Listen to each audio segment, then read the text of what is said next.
Hello friends, welcome to Gayatri guides. तर आज आपण बघूया MSTETचे 30 क्वेश्चन 2018ची ही क्वेश्चन पेपर आहे। त्यातले 30 क्वेश्चन आपण डिस्कस करणार आहोत।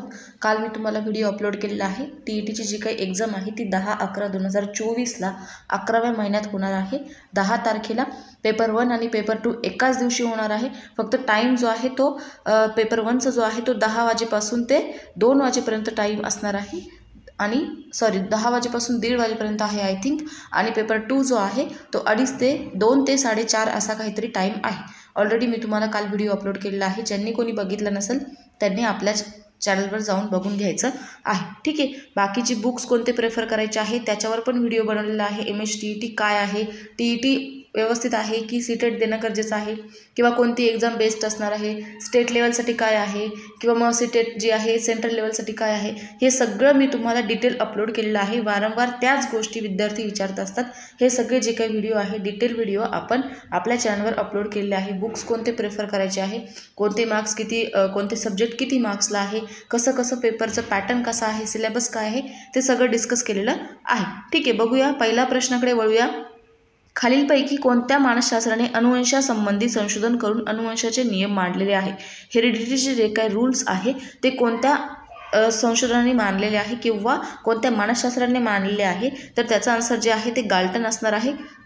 ऑप्शन नंबर 1 जे आहे ते त्याचा आन्सर असणार आहे, ठीक आहे। कोणत्याही प्रकारचा टाइमपास न करता, एक्सप्लेनेशन न करता पटापट ऑप्शन जे काही क्वेश्चन आहेत ते डिस्कस करूया। आणि हेच जे क्वेश्चन आहे 30 पैकी कमीत कमी 4 ते 5 क्वेश्चन दरवर्षी रिपीट होता, म्हणजे होता 5 क्वेश्चन तरी मिनिमम रिपीट होतात। त्यामुळे व्यवस्थितपणे लक्ष द्यायचं आहे। TETचे जे काही पेपर आहे ते 6 ते आय थिंक 6 किंवा 7च एक्झाम आत्तापर्यंत झालेले आहे की 5 झालेले आहे, आय होप, मला आठवत नाही आहे नीट, ठीक आहे। 2013ला पहिला पेपर होता, त्यानंतर 2 की 1 वर्षानंतर एक्झाम होत गेलेली आहे। ह्याच वर्षीची एक्झाम जी आहे ती थोडी लेंदी झालेली आहे, ठीक आहे। क्वेश्चन नंबर 62 बघूया, किंवा 2 नंबरचा क्वेश्चन बघूया। विद्यांशामध्ये आढळणारे व्यक्तिभेद हे भिन्न परिस्थितीमुळे निर्माण झालेले असतात। यासाठी शिक्षकाने व्यक्तिभेदाची शास्त्रीय माहिती घेऊन विद्यार्थ्यांना अध्यापन करावे। हे करताना शिक्षकाने खालीलपैकी कोणती बाब टाळावी विचारलेलं आहे। कोणती बाब इग्नोर करायची आहे किंवा अवॉइड करायची आहे हे विचारलेलं आहे। जे काही विद्यार्थ्यांची शास्त्रीय माहिती घेऊन एखाद्या गोष्टीबद्दल जे काही व्यक्तिभेद झालेले असणार आहे ते व्यक्तिभेद भिन्न परिस्थितीतून असणार आहे, बरोबर, वेगवेगळ्या परिस्थितीतून निर्माण झालेले असणार आहे। मग यासाठी शिक्षकांनी ते व्यक्तिभेद जे आहे ते माहिती करून कोणती गोष्ट जी आहे ती टाळायला पाहिजे। तर सगळ्यात पहिलं म्हणजे काय की उपजत शक्तींच्या विकासासाठी योग्य शैक्षणिक संस्कार द्यावेत, ठीक आहे, बरोबर। हे ऑप्शन जे आहे ते बरोबर असणार आहे, कारण योग्य शिक्षण दिलं नाही तर काय होणार आहे, विद्यार्थी वेगळ्या वळणाकडे जाणार आहे आणि त्यांच्यातले व्यक्तिभेद जो आहे तो आपल्याला समजणार नाही। नंतर आहे क्षमतांचा जास्तीत जास्त विकास साधण्याच्या दृष्टीने सुयोग्य परिस्थिती निर्माण करावी, बरोबर आहे। शिक्षकांचं कामच असतं की विद्यार्थ्यांना नीट गोष्टी किंवा ज्या काही करेक्ट गोष्टी आहेत त्याच्याकडं वळवणं, ठीक आहे। नंतर आहे विशिष्ट परिस्थिती निर्माण केली की विशिष्ट प्रकारचा विकास साधता येईल हे गृहीत धरून त्या दृष्टीने प्रयत्न करावे। म्हणजे काय की एखादी स्पेसिफिक सिच्युएशन तयार करायची आहे आणि त्यातला विकास साधणं हे गृहीत धरावं, हे जे काय आहे ही गोष्ट टाळायची आहे। कारण काय आहे, कोणत्याही विद्यार्थ्यांसाठी आपण एक स्पेसिफिक सिच्युएशन तयार करून विद्यार्थ्यांना त्या अडचणीमध्ये घालू शकत नाही, कारण शिक्षकांचं काम असतं की विद्यार्थ्यांना अडचणीतून बाहेर काढणं, ठीक आहे। त्यामुळे एखादी वाईट परिस्थिती निर्माण करून आपण त्यांना त्या अडचणीत ढकलू शकत नाही, कारण त्यांना आपण त्यातून बाहेर काढणं हे शिक्षकांचं काम असतं। चौथा आहे विद्यार्थ्यांच्या मानसिक व सामाजिक विकासासाठी प्रयत्न करावे। ॲब्सोल्युटली राईट, मानसिक आणि सामाजिक विकास विद्यार्थ्यांचा होणं गरजेचं आहे आणि ते काम कोणाचं असतं, शिक्षकांचं असतं। क्वेश्चन नंबर 3 बघूया। बाह्य उद्दीपकांसंबंधीची अगदी प्रथम होणारी मानसिक स्वरूपाची क्रिया म्हणजे संवेदना होय, बरोबर। याविषयी कोणते विधान असत्य आहे, फॉल्स विचारलेलं आहे। जे काही बाह्य उद्दीपक असणार आहे, आपले जे काही एक्सटर्नल स्टिम्युलेशन्स असते त्याला जी काही मानसिक स्वरूपाची आपली मेंटल प्रोसेस जी असते ती तिथून उत्पन्न होते, ह्याला आपण संवेदना म्हणतो, सेन्सेशन म्हणतो। यापैकी कोणतं जे काय खालील दिलेले ऑप्शन आहे त्यापैकी कोणतं असत्य आहे हे त्यांनी विचारलेलं आहे। पहिला आहे एखादा चेतक दिसला की ज्ञानेंद्रिय उद्दीपित होतात, म्हणजे काय की sense organ are stimulated in presence of a stimulus, हे काय असणार आहे, बरोबर असणार आहे। म्हणजे काय की याचं ऑप्शन जे आहे किंवा हे बरोबर आहे। ज्ञानेंद्रियांच्या बाह्य वस्तूच्या चेतकावर परिणाम होतो। External stimulus is affected by sense, म्हणजे काय की बाह्य वस्तू काय असतील, सपोज निसर्ग असेल किंवा बाह्य ज्या काही ऑर्गन्स असतील त्यांचा परिणाम होतो. सेन्सेशन हे आपल्याला कधी होत असतं, सेन्स ही गोष्ट काय आहे, आपल्याला सपोज एखाद्या बोटाला चटका बसला तर आपल्याला सेन्स काय होणार आहे, तिथे काय होतं, आपल्याला दिसतंय की चटका बसलाय, परंतु आपल्याला सेन्स कुठं होतं, आपल्या मनातून होत असतं है ना. मनाला काय होत असतं, त्याची पीडा होत असते. म्हणजे हे काय आहे, बाह्य घटकांची जी काही गोष्ट आहे ती चूक आहे. म्हणजे त्याचा परिणाम जो आहे वस्तूंचा चेतकावर परिणाम होतो, ही गोष्ट काय आहे, इथे असत्य असणार आहे. नंतर आहे चेतकावर झालेला परिणाम मज्जातंतू मार्फत मेंदूकडे पोहोचला जातो. बरोबर. आत्ताच मी तुम्हाला सांगितलं की बोटाला जर जखम झाली तर आपल्याला दिसतंय की आपल्याला बोटाला जखम झालेली आहे. बरोबर. मग ते आपल्याला कसं कळतं, आपल्या मनाला कळतं, आपल्या मेंदूला कळतं की आपल्याला डोक्याला लागलेलं आहे किंवा आपल्याला तहान लागली आहे. तर आपला मेंदू आपल्याला सांगतो की तुला तहान लागली आहे, तू जाऊन पाणी पी, तुला भूक लागली आहे, तू जाऊन जेव. बरोबर. ह्या ज्या काही गोष्टी आहेत त्या मेंदू मार्फत झालेल्या आहे. एक्सटर्नल ऑर्गन किंवा एक्सटर्नल ज्या काही गोष्टी आहे त्या या ठिकाणी चुकीच्या आहे. संवेदना या मिश्रित स्वरूपाच्या असतात. बरोबर. सेन्स ज्या आहेत त्या वेगवेगळ्या स्वरूपाच्या असतात. आपल्याला इतक्यात रडायला येऊ शकतं, इतक्यात हसायला येऊ शकतं, इतक्यात फिरायला जाऊ वाटतं, इतक्यात बाहेर येऊ वाटतं, इतक्यात जीव वाटतं. ह्या ज्या काही गोष्टी आहेत त्या मिश्रित स्वरूपाच्या असतात. क्वेश्चन नंबर 4 बघूया. समोर उद्दीपक नसताना सुद्धा पूर्वी घेतलेल्या अनुभवांचे मनातल्या मनात जे काही पुनरुज्जीकरण करता येतं किंवा ते अनुभव मनचक्षुपुढे आणता येतात, याला काय म्हणतात, त्याचं म्हणजे ते काय असणार आहे, ते अनुभव कोणते आहे हे त्यांनी विचारलेलं आहे. मनातली मनात आपण एखाद्या गोष्टीची जी काही इमॅजिनेशन पॉवर जी आहे ती यूज करतो. फॉर एक्झाम्पल मी तुम्हाला आधी एका व्हिडिओमध्ये तुम्हाला एक्सप्लेन केलेलं होतं की सपोज स्पेस असेल किंवा स्वर्ग असेल, ह्या गोष्टींबद्दल आपण काय करत असतो, मनातली मनात एक इमॅजिनरी कन्सेप्ट तयार करत असतो, ती पुनरुज्जीकरण करत असतो. मग एखाद्याने आपल्याला विचारलं स्वर्ग म्हणजे काय, स्पेस म्हणजे काय, आकाश म्हणजे काय, तर आपण तीच गोष्ट ती काय करत असतो, वारंवार रुजत असतो किंवा वारंवार ती काय करत असतो, एखाद्याला समोर स्पष्टीकरण देत असतो. परंतु ती कन्सेप्ट आपण बघितलेली आहे का, नाही बघितली, ती आपल्या डोक्यामध्ये एक इमॅजिनरी कन्सेप्ट आहे. बरोबर. मग इमॅजिनरी कन्सेप्ट आहे म्हणजे त्याला आपण काय म्हणू शकतो, तर प्रतिमा याचा आन्सर जे आहे ते म्हणू शकतो. म्हणजे ती काय आहे, एक इमॅजिनरी कन्सेप्ट आहे जी आपण आपल्या मनामध्ये काय केली आहे, रुजवलेली आहे, मनामध्ये तयार केलेली आहे आणि तीच आपण एकमेकांना समजून सांगू शकतो. ठीक आहे. क्वेश्चन नंबर 5 बघूया. अवबोधासंबंधी मांडलेल्या समष्टीवादी दृष्टिकोनाविषयी खालीलपैकी कोणते विधान योग्य नाही.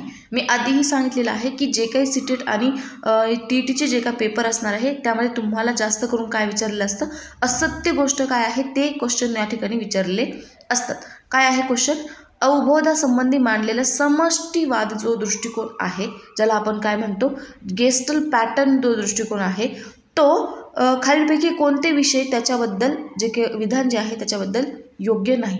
पहिला आहे, आपल्याला कोणत्याही गोष्टीचा अवबोध पूर्णांशाने होतो, भागांशाने नाही. बरोबर.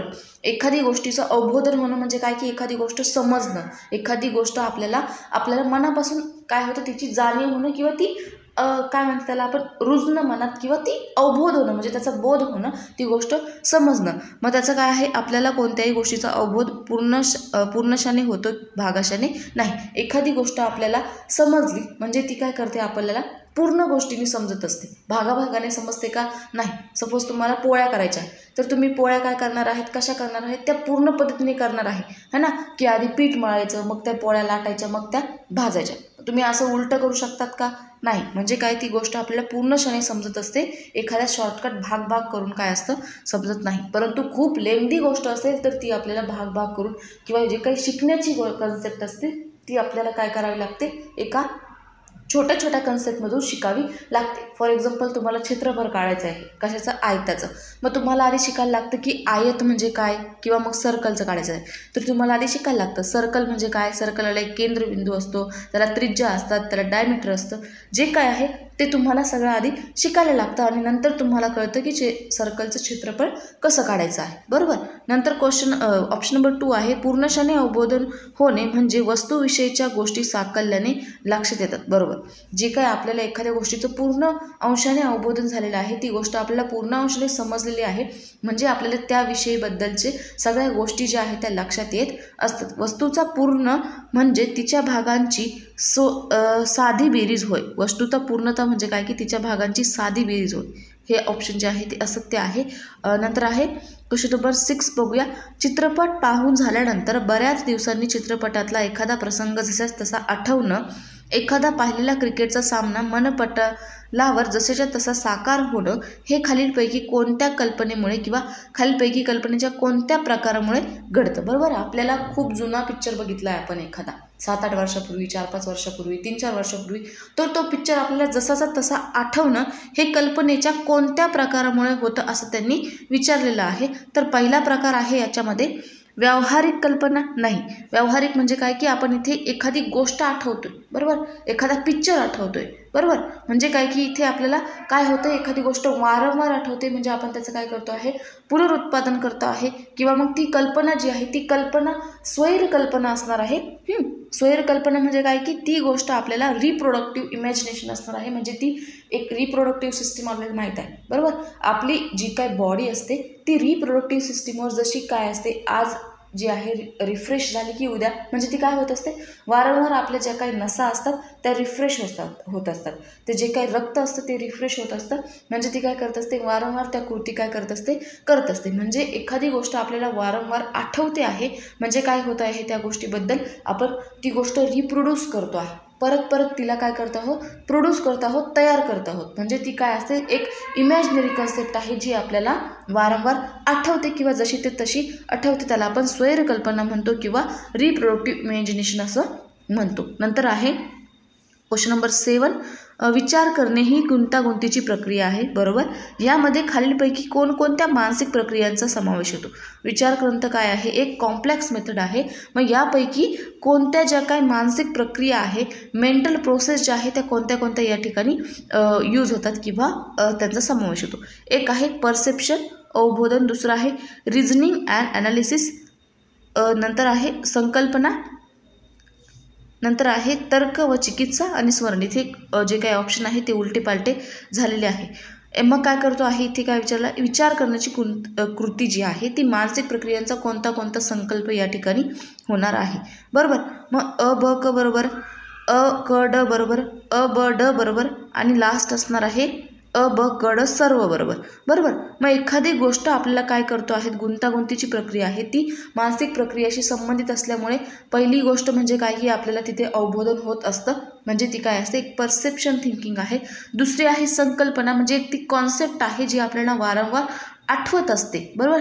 तिसरं असणार आहे तर्क व चिकित्सा, रिझनिंग अँड ॲनालिसिस आपण करत असतो, एखाद्या गोष्टीचा समावेश त्या ठिकाणी असेल तर. आणि तिसरं म्हणजे स्मरण, ती गोष्ट आपल्याला आठवते आहे म्हणजे आपल्याला ती अजूनपर्यंत आपल्या स्मरणशक्तीमध्ये ती साठवलेली आहे किंवा स्मरणशक्तीमध्ये ती डोक्यामध्ये ती फिट आहे.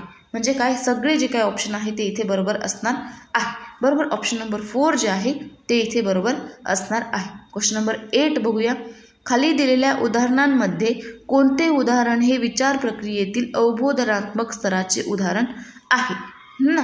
म्हणजे जे काही थिंकिंग प्रोसेस जी आहे परसेप्च्युअल लेवलला कोणतं एक्झाम्पल किंवा कोणतं जे काही उदाहरण आहे ते इथे दिलेलं आहे.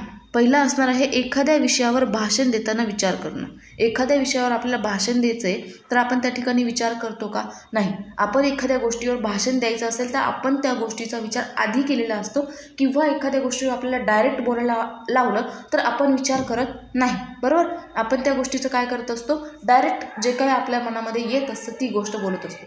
किंवा तुम्हाला एखाद्या मैत्रिणीशी बोलायचं आहे तर तुम्ही विचार करून बोलतात का, नाही, है ना. तुम्हाला हे गोष्ट बोलायला पाहिजे की नाही किंवा कसं आहे, एक लेवल असते की ज्या ठिकाणी आपण विचार करून ती गोष्ट बोलली गेली पाहिजे. परंतु एक जी काही अनौपचारिक संभाषण असतं, आपण त्याला इनफॉर्मल जे काही कन्व्हर्सेशन आहे ते आपण कशामध्ये करत असतो, आपल्या फॅमिलीमध्ये, फ्रेंड सर्कलमध्ये करत असतो. तिथे आपण विचार करून बोलत नाही, बरोबर. नंतर आहे महात्मा गांधींचा फोटो पाहिला की त्यांचा पोशाख यासंबंधी विचार करणं, बरोबर आहे. म्हणजे काय की एखादी गोष्ट आपल्याला काय करते, त्या अवबोधनात्मक स्तराचे उदाहरण दिलेलं आहे, ते विचार आपण काय करतो असतो. महात्मा गांधींचा आपण फोटो बघितला की आपण त्यांच्या ड्रेसबद्दल विचार करतो, परंतु आपण त्यांनी काय काय केलं, कसं केलं त्या गोष्टीबद्दल विचार करतो का.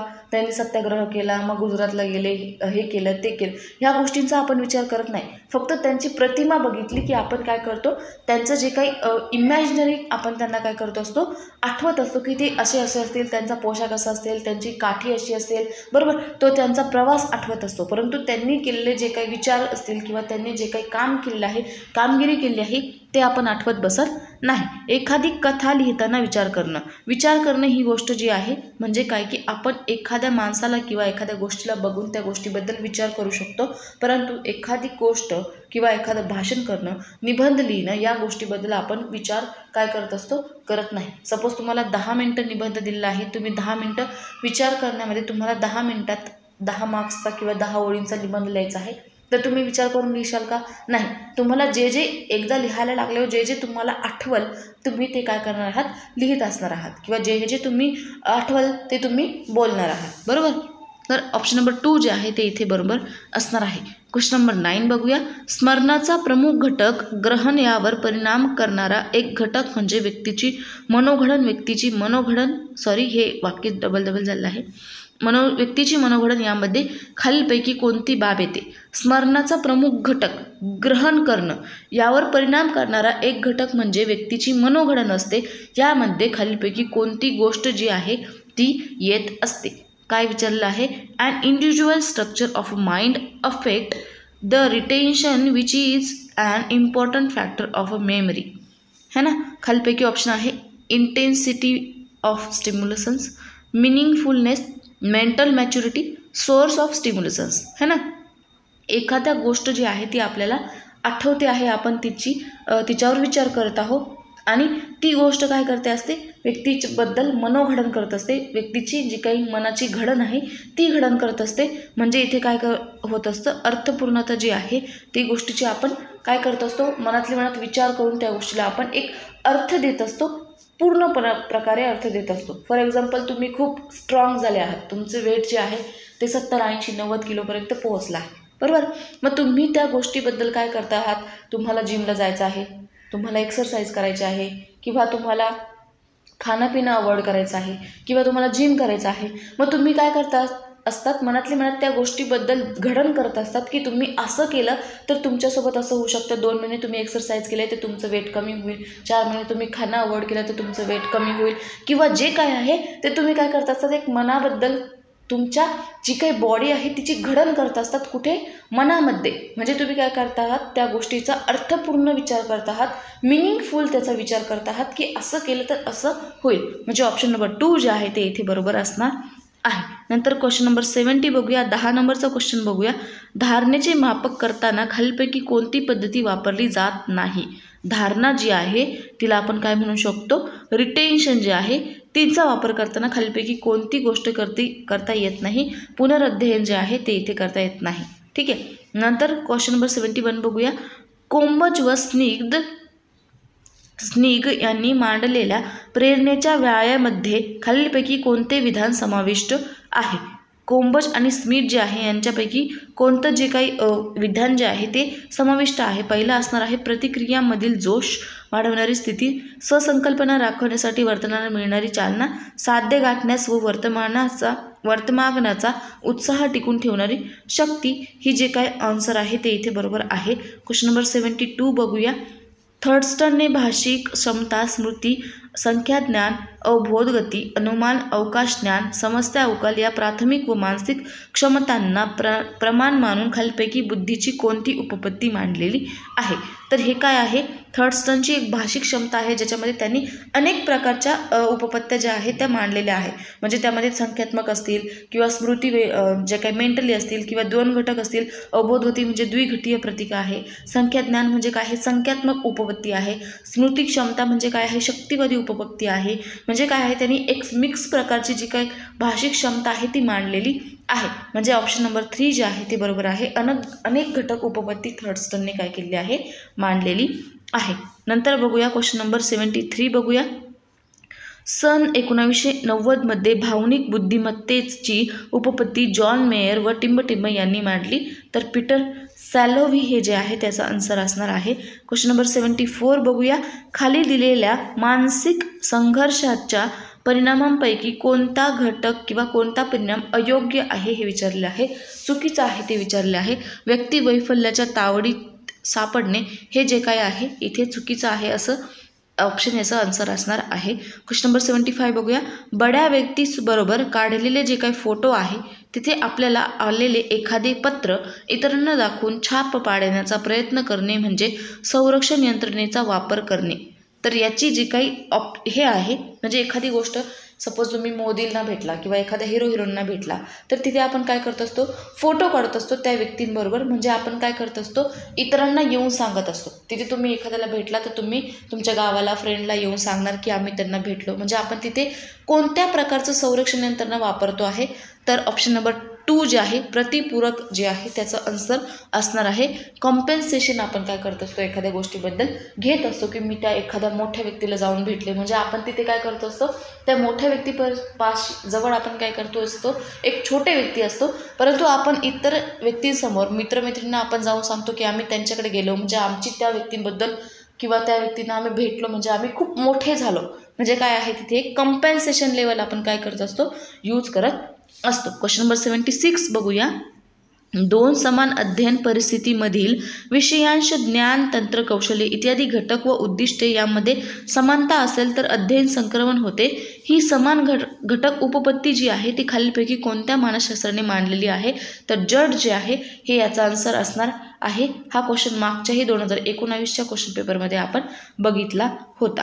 नंतर क्वेश्चन नंबर 77 बघूया. शैशवावस्थेतील मुलांच्या सामाजिक कौशल्यांच्या विकासाबाबत खालीलपैकी कोणते विधान वैशिष्ट्य सांगते. बरोबर, शैशवावस्था जी आहे म्हणजे इन्फन्सी स्टेज जी आहे त्यापैकी खालीलपैकी कोणतं उदाहरण जे आहे ते त्याचं वैशिष्ट्य आहे. म्हणजे काय, पहिलं आहे परकी माणसे ओळखता येत नाहीत. बरोबर आहे. पहिलं जे काही असणार आहे ती परकी माणसे आपल्याला ओळखता येतात का, लहानपैकी नाही ओळखता येत. बरोबर, इतरांच्या भावनांना प्रतिसाद देता येत नाही. बरोबर आहे. कोणी आपल्याला चिडतंय, कोणी आपल्याला रागवतंय, तर या गोष्टींना आपल्याला प्रतिसाद देता येतो का, नाही देता येत. नंतर आहे इतरांचे लक्ष वेधून घेतात. बरोबर आहे. बरोबर, म्हणजे काय की हे जे काही वैशिष्ट्य आहे ते बरोबर असणार आहे. लहान मुलं काय करत असतात, आपल्याकडे त्यांचं लक्ष जे आहे ते वेधून घेत असतात. अनोळखी माणसाकडे पटकन जातात, नाही जात. काही लहान मुले जे आहे ते अनोळखी माणसाकडे जातात का, नाही जात. बरोबर, लहान मुले फक्त आपले जे काही आई वडील असतात किंवा घरातले जे काही आपल्याला रोज दिसणारे व्यक्ती आहे त्यांच्याकडेच जातात. म्हणजे काय की वैशिष्ट्य कोणतं असणार आहे याचं, इतरांचे लक्ष जे आहे ते वेधून घेत असतात. लहान मुलं जे असतात ते खूप क्यूट असतात, देवाचं ते काय असं एक रूप असतं. त्यामुळे आपल्याला लहान मुलं बघितलं की आपण आपोआप त्यांच्याकडे काय होत असतो, ॲट्रॅक्ट होत असतो, त्यांच्या हसण्याकडे, त्यांच्या बघण्याकडे. बरोबर, म्हणजे काय आहे, इतरांचं लक्ष काय करत असतात ते वेधून घेतात. ही इन्फॅन्सी स्टेजचे एक वैशिष्ट्य आहे. क्वेश्चन नंबर 78 बघूया. किशोर वयातील मुलांच्या शारीरिक विकासाबाबत खालीलपैकी कोणते विधान योग्य आहे. किशोरवयीन विचारलेलं आहे, तर त्यांच्यापैकी खालीलपैकी कोणतं विधान जे आहे ते योग्य आहे. तर पहिलं आहे ग्रंथीसारामुळे शरीराच्या सांगाड्यांवर परिणाम होतो. हे ऑप्शन जे आहे ते बरोबर आहे. जे काही आपलं किशोरवयीन एज असतं, ज्याला आपण काय म्हणतो चाइल्डहुड स्टेज जी असते, त्या चाइल्डहुड स्टेजमध्ये कोणत्या प्रकारचं उदाहरण बरोबर असणार आहे, तर ग्रंथीसारामध्ये काय होत असतं, त्यांचा परिणाम होत असतो. चाइल्डहुड म्हणजे काय की आपलं जे काय खेळण्याचं वय असतं त्यामध्ये आपल्याला काय होत असतं, आपले जे काय ग्रंथी असतात है ना, आपल्या जे काही केस असतील किंवा मग जे काही ग्रंथी असणार आहे त्यांच्यावर परिणाम होत असतो. स्नायू मेदाचा वाढ मुलींमध्ये अधिक होत असतो. ह्या ज्या काही बाल्यवयी जे विचारलेलं आहे, चाइल्डहुड जे विचारलेलं आहे ते सर्वांमध्ये सेम एजमध्ये ह्या ठिकाणी त्यांचा जे काही वाढ आहे किंवा विकास जो आहे, ग्रंथी असतील, ते शरीर असतील, मज्जातंतू असतील, त्यांचा सेम विकास होत असतो. परंतु जे काही ॲडोलसन्स असणार आहे किंवा आपण त्याला म्हणू शकतो चाइल्डहुड ॲडोलसन्स जी असते त्या स्टेजमध्ये मुलांची जी काही गती आहे किंवा आवाज जो आहे तो चेंज होत असतो. मुलांची जी काही वाढ आहे ती थोडी कमी होते, परंतु मुलींचा जो काही विकास असतो तो झपाट्याने या ॲडोलसन्स स्टेजमध्ये होत असतो. ठीक आहे. नंतर क्वेश्चन नंबर 79 बघूया. कुशाग्र बुद्धिमत्तेच्या विद्यार्थ्यांबाबत खालील विधानांपैकी कोणते विधान अयोग्य आहे, चुकीचं आहे. कुशाग्र बुद्धिमत्ता म्हणजे काय की अति हुशार जे काही विद्यार्थी असतात. बरोबर, सुपर इंटेलिजंट स्टुडंट आपण त्यांना म्हणतो, व्हेरी सुपर इंटेलिजंट. त्यांच्यामध्ये खालीलपैकी कोणतं विधान अयोग्य आहे, तर पहिलं आहे सर्वसामान्य विद्यार्थ्यांना सारखाच अभ्यासक्रम त्यांना असावा. सर्वसामान्य विद्यार्थ्यांसारखाच अभ्यासक्रम त्यांचा असावा. दुसरं आहे आपण इतरांहून श्रेष्ठ आहोत अशी अहंभावना या विद्यार्थ्यांमध्ये असू शकते. नंतर आहे शिक्षकांसाठी हे विद्यार्थी प्रतिस्पर्धात सारखे असतात. अभ्यासक्रम सोपा वाटल्याने विद्यार्थी वर्गात लक्ष देत नाहीत. बरोबर.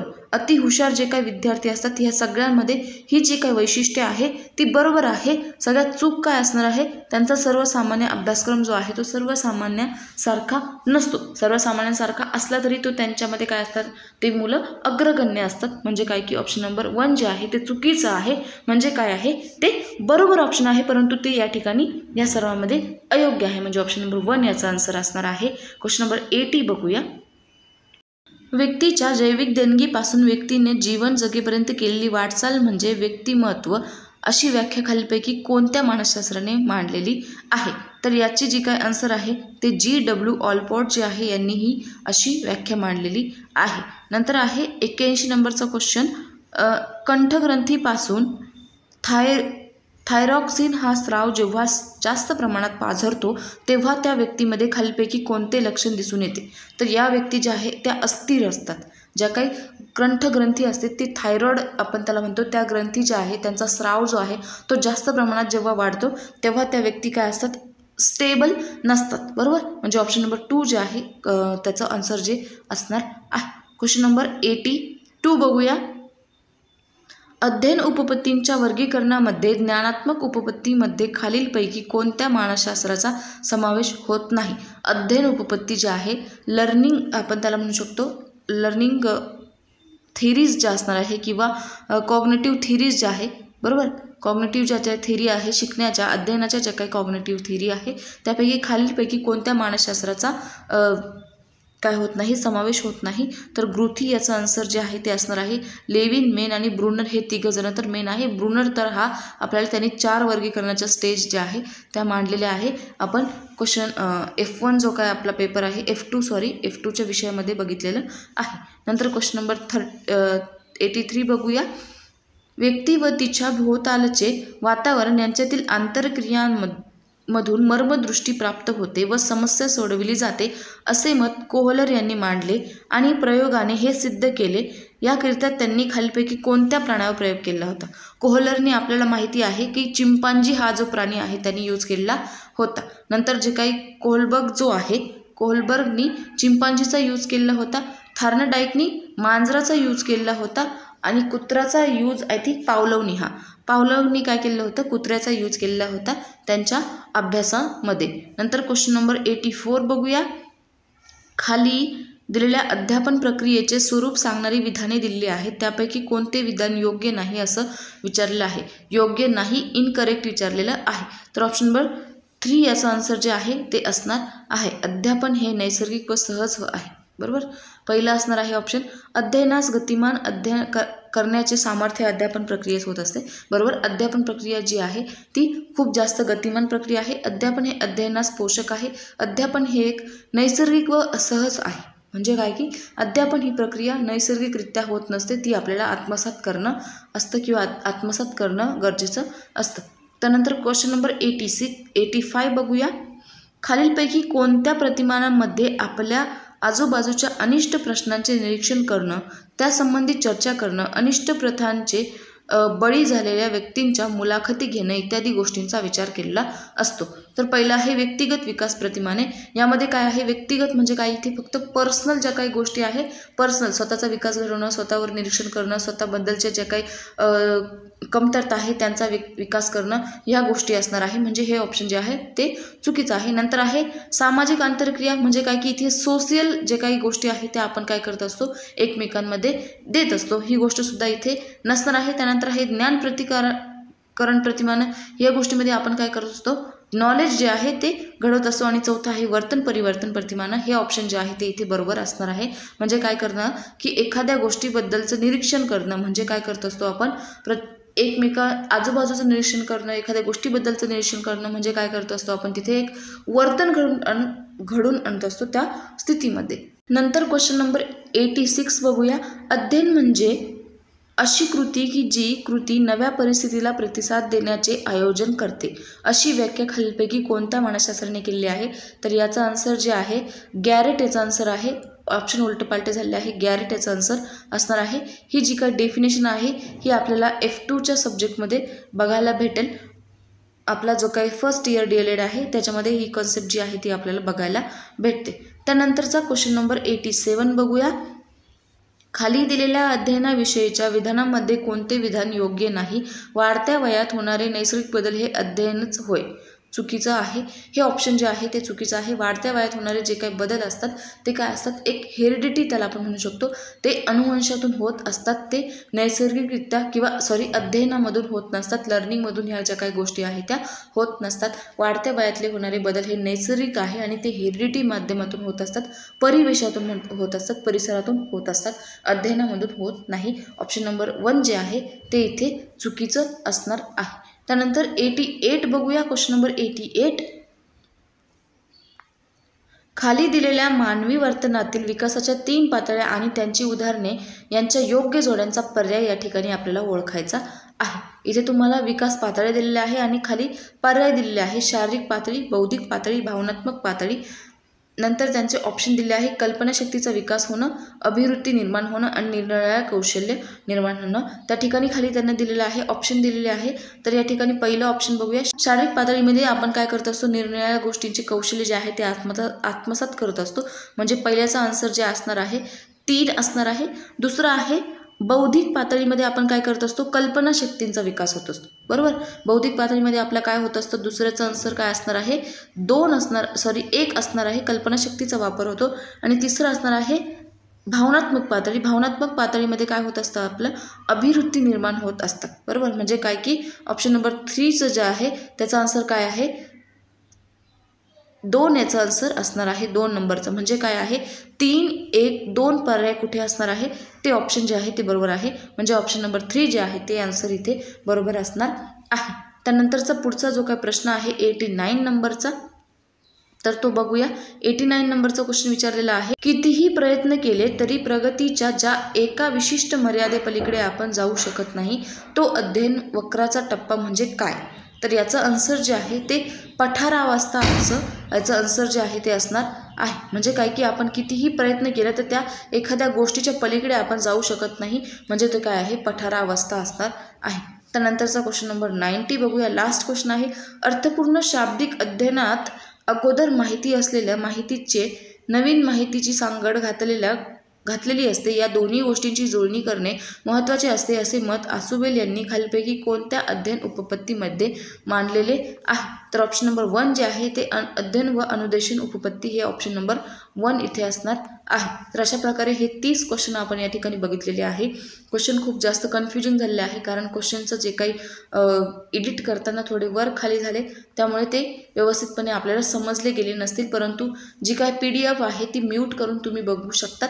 ऑप्शन जे आहे ते सगळे आन्सर जे आहे ते बरोबर असणार आहे. तर अशा प्रकारे आजचा शॉर्टकट व्हिडिओ होता. आय होप की तुम्हाला व्हिडिओ समजला असेल. नसेल समजला तरी तुम्ही म्यूट करून आन्सर जे आहे ते क्वेश्चनचे आन्सर बघू शकतात. ठीक आहे. तर भेटूया परत पुढच्या एखाद्या नवीन व्हिडिओसोबत. Bye bye. Take care.